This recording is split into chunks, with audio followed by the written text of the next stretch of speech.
In the spring of her 22nd year, Sumire fell in love for the first time in her life.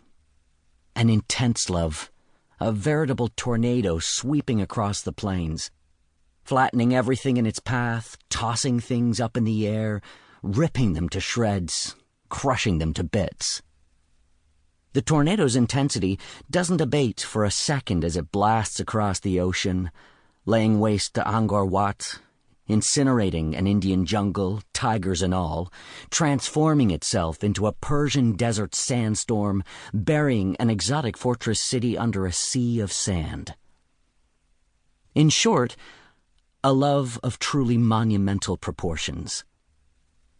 The person she fell in love with happened to be 17 years older than Sumire, and was married.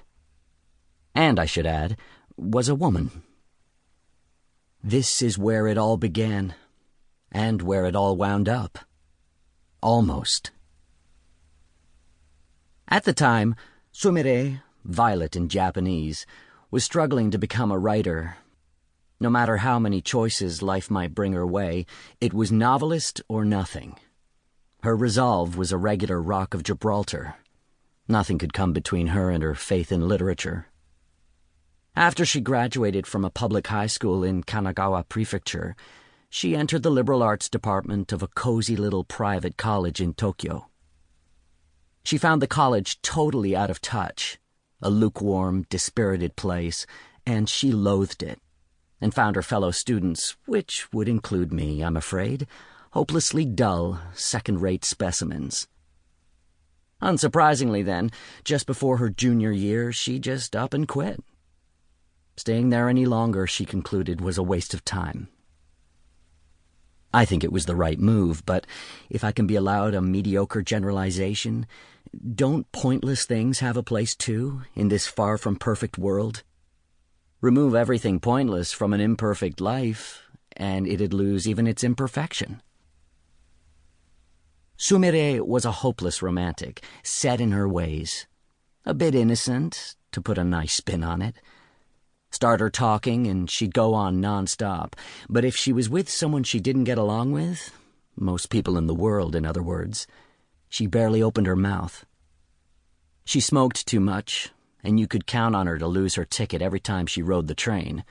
She'd get so engrossed in her thoughts at times that she'd forget to eat, and she was as thin as one of those war orphans in an old Italian movie, like a stick with eyes. I'd love to show you a photo of her, but I don't have any. She detested having her photo taken. No desire to leave behind for posterity a portrait of the artist as a young woman. If there were a photograph of Sumire taken at that time, I know it would be a valuable record of how special certain people are. I'm getting the order of events mixed up. The woman Sumire fell in love with was named Miyu. At least that's what everyone called her.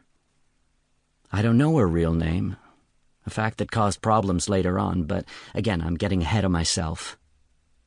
Miyu was Korean by nationality, but until she decided to study Korean when she was in her mid-20s, she didn't speak a word of the language. She was born and raised in Japan and studied at a music academy in France, so she was fluent in both French and English, in addition to Japanese. She always dressed well, in a refined way, with expensive yet modest accessories, and she drove a 12-cylinder navy blue Jaguar.